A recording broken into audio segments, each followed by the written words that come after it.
जय शिवराय, जय भीम सर्वांना। माझं नाव मीनाक्षी जाधव, छत्रपती संभाजीनगर। आज मी घेऊन आली आहे पुन्हा नवीन एक व्हिडिओ। संदर्भ आहे RTE, राईट टू एज्युकेशन।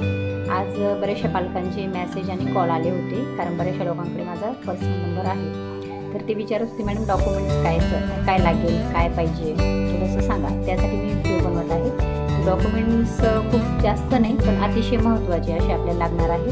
तर आपल्याला RTचा फॉर्म भरण्यासाठी डॉक्युमेंट्स लागणार आहेत। बाळाचा म्हणजे बालकाचं आधार कार्ड, जन्म दाखला पुरावा आपल्याला लागणार आहे। SC, ST, NT, VJNT, OBC हे सर्व जात प्रवर्गातील व्यक्तींना आपल्याला जात प्रमाणपत्र अतिशय महत्त्वाचं असणार आहे आणि ते लागणार आहे। आणि जे जनरल आणि ओपन कॅटेगरीचा फॉर्म भरणार आहे तर त्यांना उत्पन्नाचा दाखला अतिशय महत्त्वाचा आहे आणि तोही तहसीलदाराचा।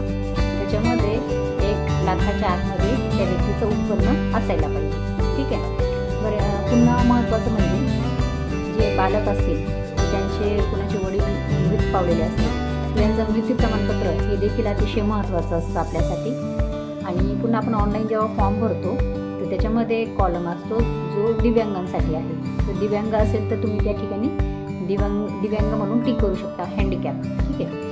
पण काही पालक करतात, परंतु बऱ्याचशा पालकांकडे आम्ही बघितलेलं आहे की प्रमाणपत्र नसतं। जेव्हा पडताळणी सुरू होते, तुमचं लॉटरीमध्ये नाव येतं, शाळा पण चॉईस होते, पण लॉटरीमध्ये नाव लागल्यानंतर जेव्हा कागदपत्रांची पडताळणी सुरू होते तेव्हा आपल्याकडे छोटे छोटे डॉक्युमेंट्स नसतात, तर ते खूप महत्त्वाचे असतात। त्यासाठी त्या पालकांना सुद्धा मी विनंती करते की त्यांनी बाळाचं हँडिकॅप असेल किंवा दिव्यांग प्रमाणपत्र असेल तर ते आपल्याला लवकरात लवकर काढून द्यायचं, जेणेकरून आपल्याला नंतर प्रॉब्लेम व्हायला नको।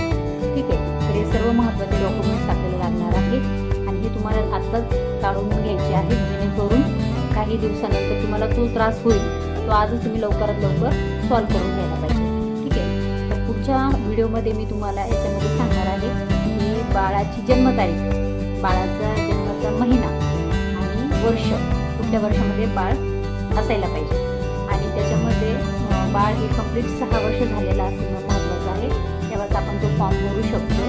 ठीक आहे। तर लिंक ही लवकरात लवकर सुरू होणार आहे, जेणेकरून आपण फॉर्म एकदम चांगल्या पद्धतीने भरू शकतो, व्यवस्थित भरू शकतो, कुठली गडबड आपल्याला करायची नाही आहे। तर डेट डिक्लेअर होईलच, लिंक सुरू होईल तेव्हा त्याच्या अगोदरच मी व्हिडिओ नवीन पोस्ट करेल।